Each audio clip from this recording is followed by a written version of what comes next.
We continue with our series from the book of Daniel. Daniel chapter 3.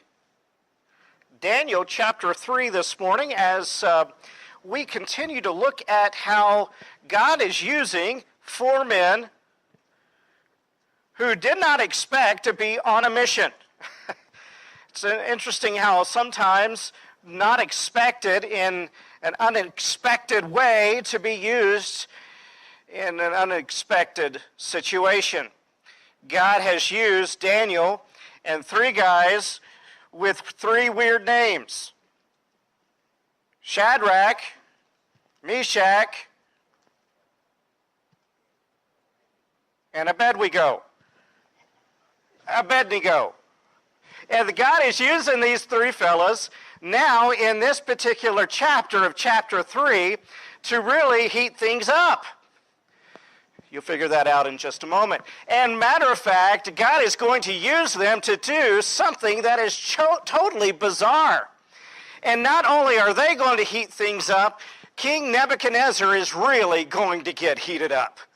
And we're going to find out how God uses them to really change the whole outlook of the lives of the people in Babylon. So, up until this time, just to give us a recap of where we are in the story, in the book of Daniel, we're finding ourselves where Daniel, Shadrach, Meshach, and Abednego have been taken out of their homeland, which we know of is Judah, which originally was the nation of Israel.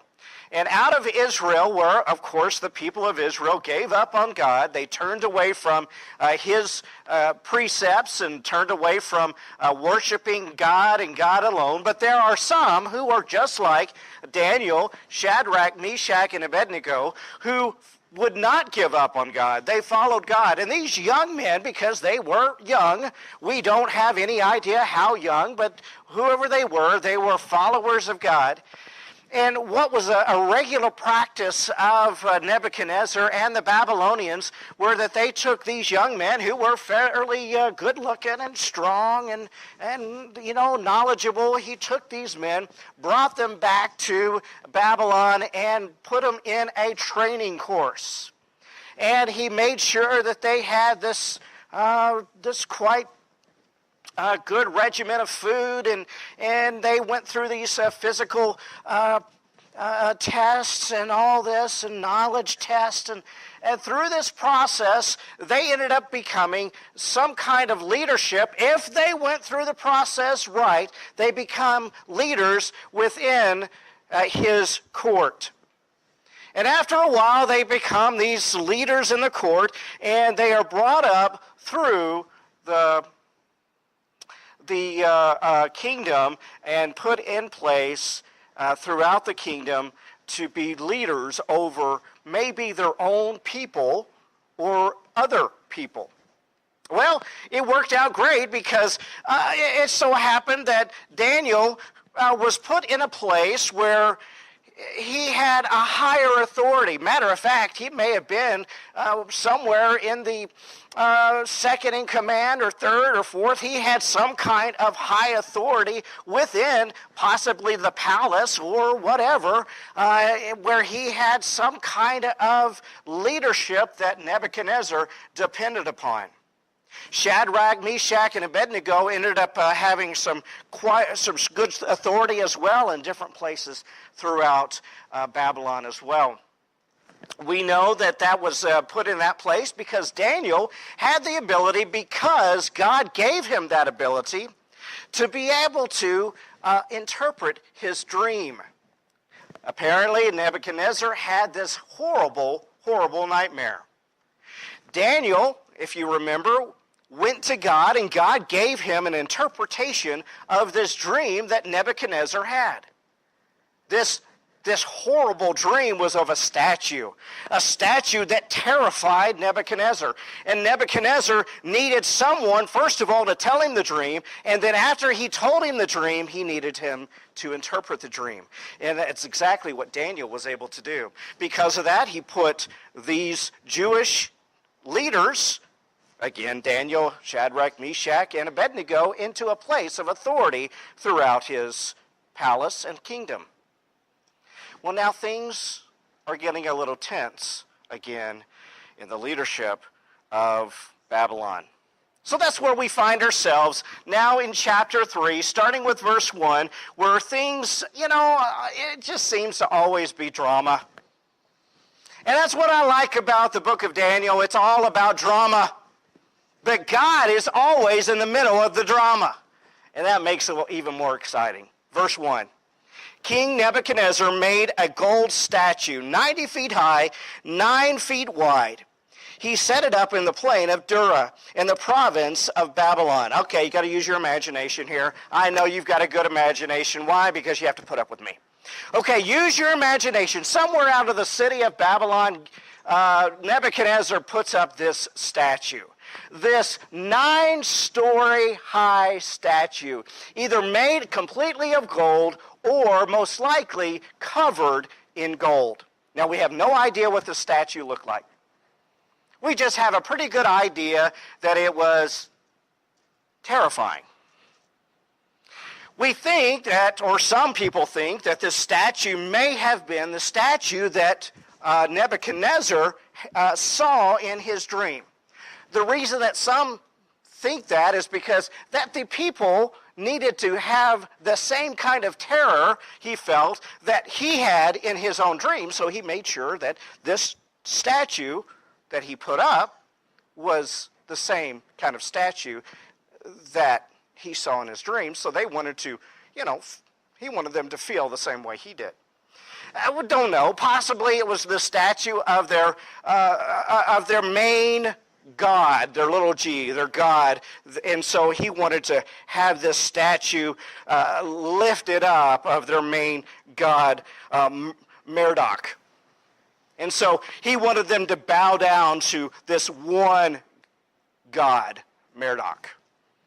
Don't know if that's it. Whatever it was significant to their people. So he goes out, has this statue set up somewhere outside of the city, close to the province or in the province of Dura. Was it in the city, but somewhere outside of the city? We go on where it says, verse 4,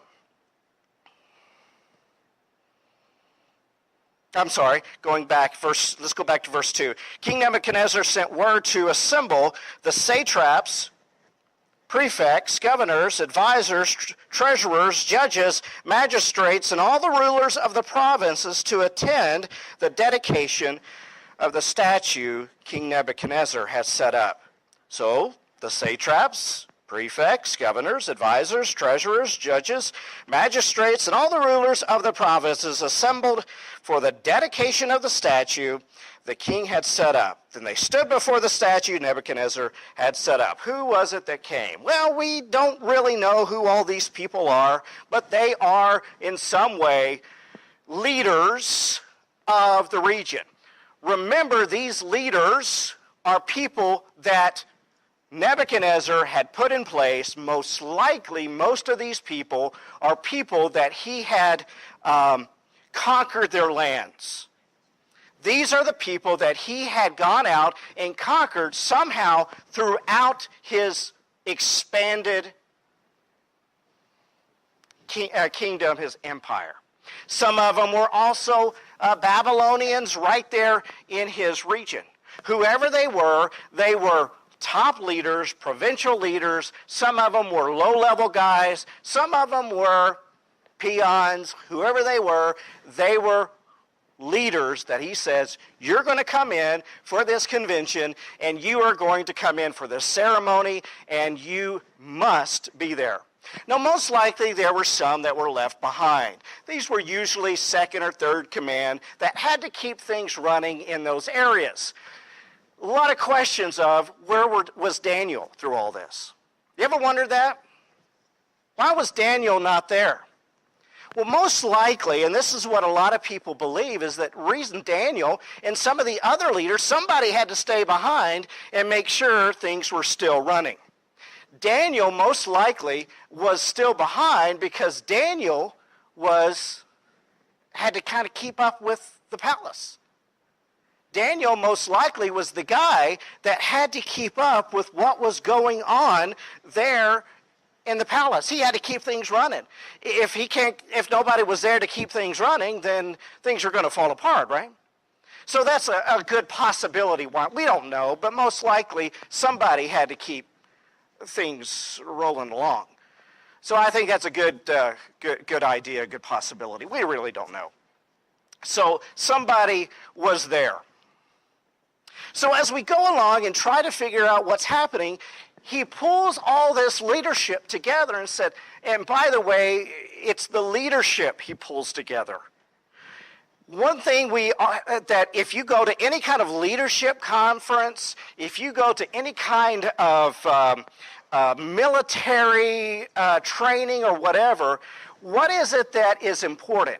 If the leaders are being leaders and taught how to be a good leader, and if everybody is doing the exact same thing, then you're expecting those who are subordinates to follow you and do those same things.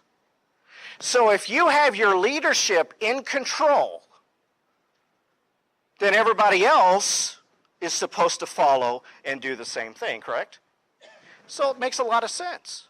They get the leadership together and say, okay, here's what you're going to do. We're going on with verse 4. A herald loudly proclaim, people of every nation and language, you are commanded. When you hear the sound of the horn, flute, zither, lyre, harp, drum, and every kind of music, you are to fall down and worship the gold statue that King Nebuchadnezzar has set up.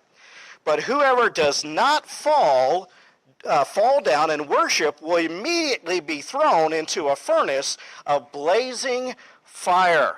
Therefore, when all of the people heard the sound of the horn, flute, zither, lyre, harp, and every kind of music, people of every nation and language fell down and worshiped the gold statue that the king Nebuchadnezzar had set up. Very clear. You hear the music, you fall down and worship. Pretty clear request. Request? I don't think so. Command. You do it, or you burn up. Go on with verse 8. It makes it very clear, you conform or you die. Verse 8 says, some of the Chaldeans took this occasion to come forward and maliciously accuse the Jews. They said to King Nebuchadnezzar, may the king live forever. Oh, they're going to sweeten him up. By the way, the Chaldeans, many of them were those of the original empire of Babylon. Sometimes when you see the word Chaldean, you automatically believe or understand it to be the original Babylonians. They don't for other charts.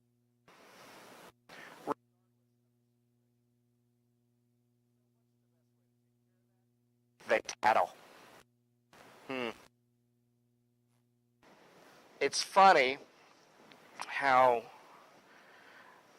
my kids over the years would come home and tell me about so-and-so and so on, and the teacher would go and get on to them, and after a while the teacher got tired of me coming and telling on this person. They'd say, just go sit down. And I thought that was so wrong.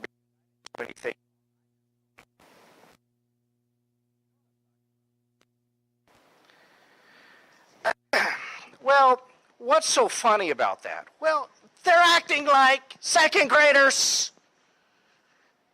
They went and tattled on Shadrach, Meshach, and Abednego. Verse 9, they said to King Nebuchadnezzar, may the king live forever. You, as king, issued a decree that everyone who hears the sound of the horn, flute, zither, lyre, harp, drum, and every kind of music must fall down and worship the gold statue. Whoever does not fall down and worship will be thrown into the furnace of blazing fire. They're saying, by the way, you remember that decree that you decided to put out there? You know that thing that you said, if anybody doesn't fall down and do it, you know that thing that you said you were going to do? There are some guys that are out there that says they're not going to do it. Oh, they happen to be our bosses, but you remember that? Verse 11. Then in a furious rage, Nebuchadnezzar gave orders to bring in Shadrach, Meshach, and Abednego. So these men were brought before the king. Nebuchadnezzar asked them, Shadrach, Meshach, and Abednego, is it true that you don't serve my gods or worship the gold statue I have set up? Now, if you're ready, I like this. If you're ready, when you hear the sound of the horn, flute, zither, lyre, fall down and worship the statue I made. But if you don't worship it, you will immediately be thrown into the furnace of blazing fire. And who is the God who can rescue you from my power? I've had the opportunity. I've told you this before. I'm a history buff, and of course, everything led up this week to D-Day and the 70th anniversary of D-Day. And of course, the History Channel and others were, go to C-SPAN and some of these other channels, and there was a lot of documentaries about World War II and so forth. And I watched a documentary this week about Hitler and this rise in power. And as I started doing this study, Nebuchadnezzar reminded me a lot of Hitler's personality. And it's interesting that the way that Hitler rose to power, and as he prepared his fascist Nazi regime, he did it in a way that he did it by fear. He did it by ethnic cleansing. He did it in a way that you conform or die. And it's interesting that Nebuchadnezzar's way of doing it was very similar.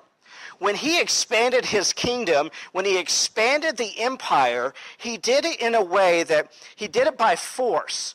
It was almost as though he did it as a cleansing as he went along. The concept was, you are going to conform to the same way of thinking of the Babylonians. You're not allowed to worship anything else. You're not allowed to speak any other language. You are not allowed to believe anything else. You can only eat the same stuff that we eat, live the same way we live. If you choose not to do that, you are going to die.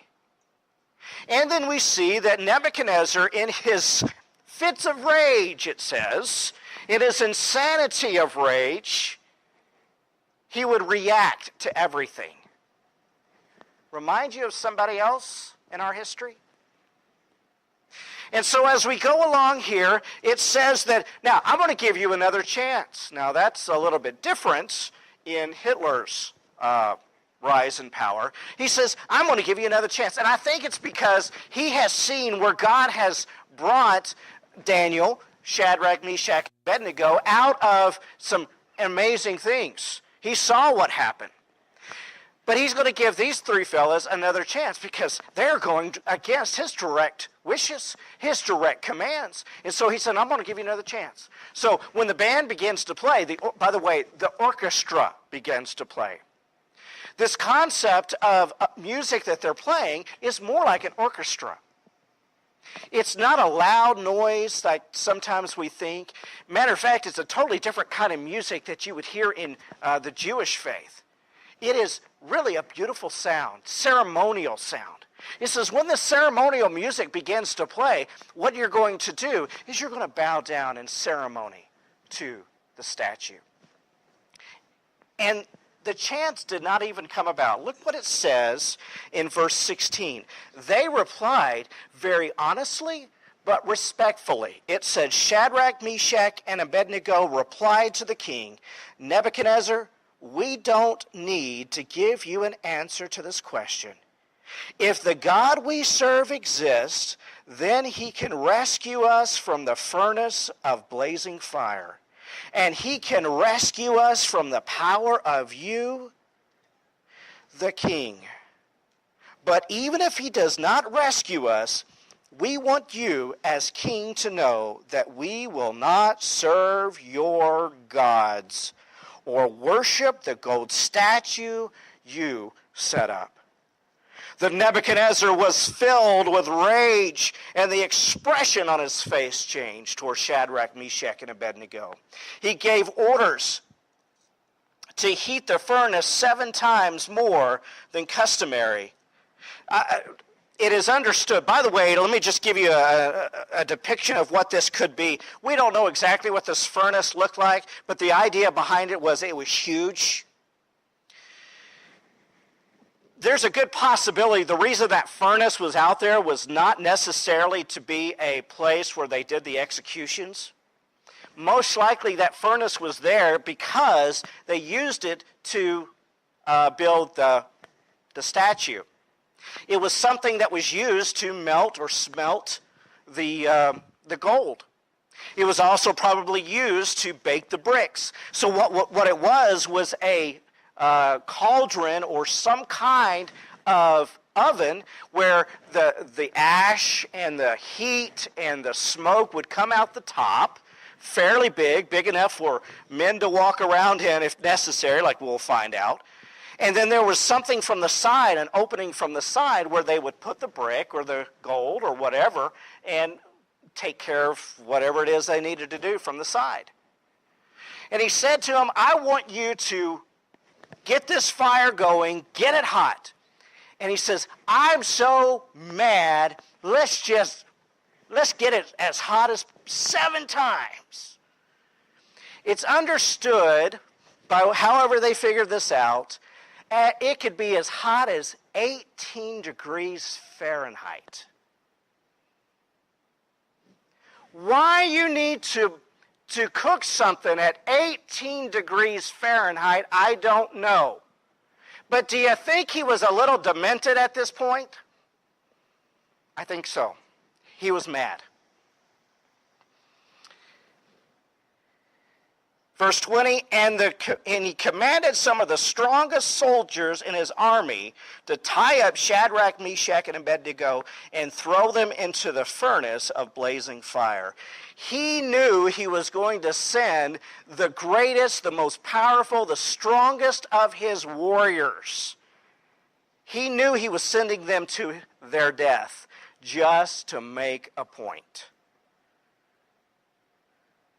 He could have used these men for anything. He could have got the weakest guys. Said, I don't need them anyway. Just use them. He could have said, do the walk the plank kind of thing. You guys jump in. You're so confident, jump in.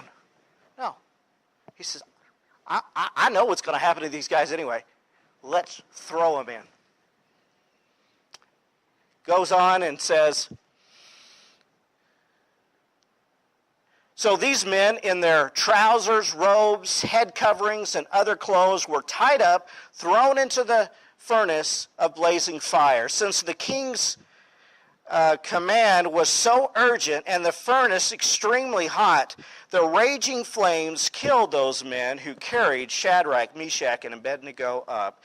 And these 3 men, Shadrach, Meshach, and Abednego, fell bound into the furnace of blazing fire. Nebuchadnezzar expected conformity, but God expects conformity. Verse 24, then King Nebuchadnezzar jumped up in alarm. I like that.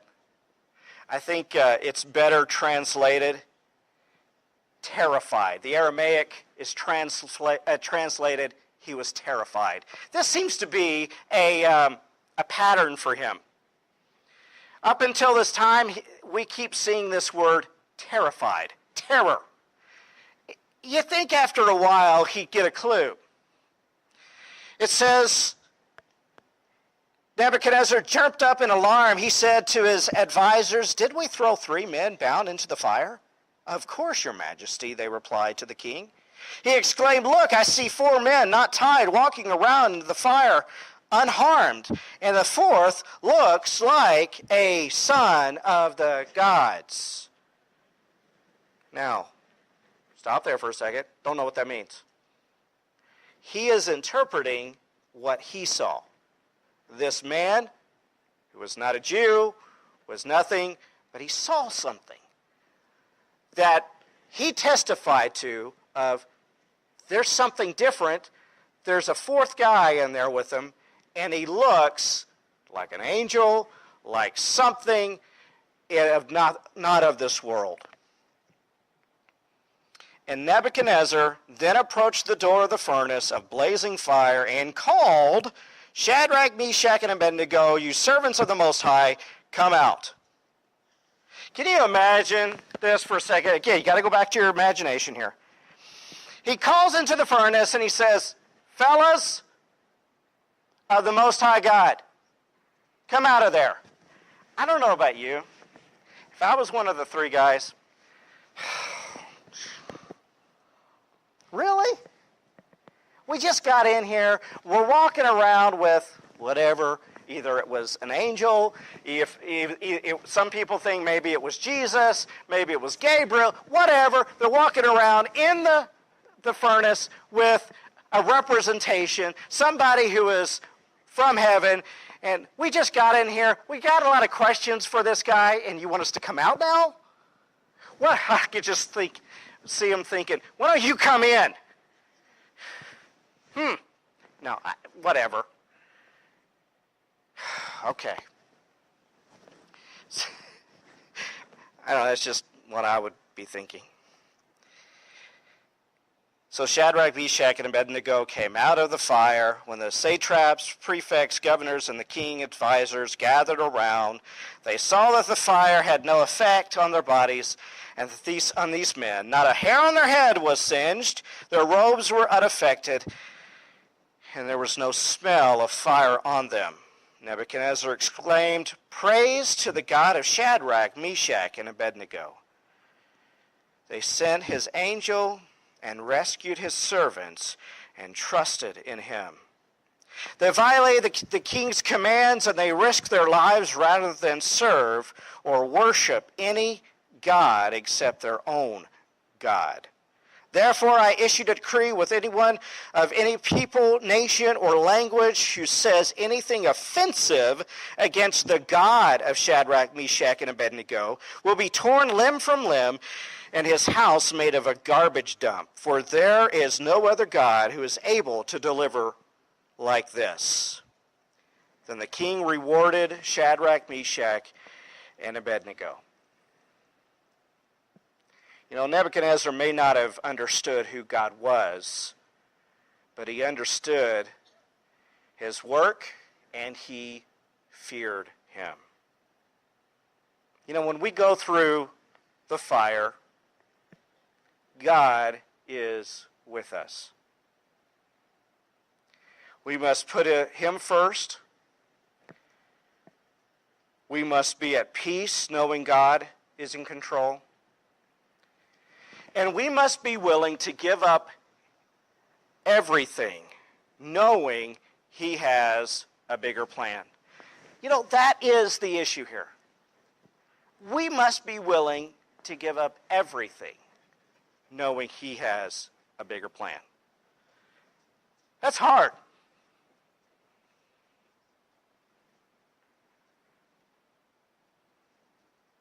We get so focused on what we want, and we tell God what he wants us to do, and what he thinks, we tell him what he thinks is best. We go around saying, okay, God, it works better if you do it this way. The fact is, God is always in control, regardless of how we do it. He is always in control. And he'll remind us of that regardless of how we try to do it. And we have to be willing to give up everything and anything to bring us through the fire. The difference is with us and the three boys is that sometimes we have to get singed a little bit for us to realize that he's got it worked out. Because sometimes it does get hot. But God never lets us go through the fire alone. He's always walking around with us. He's always there with us. And he's always willing to walk along and carry us. That's why my favorite poem is Footprints in the Sand. Because you never see our footprints when we're willing to be carried by him, because it's always his foot. He carries us along if we're willing to let him carry us.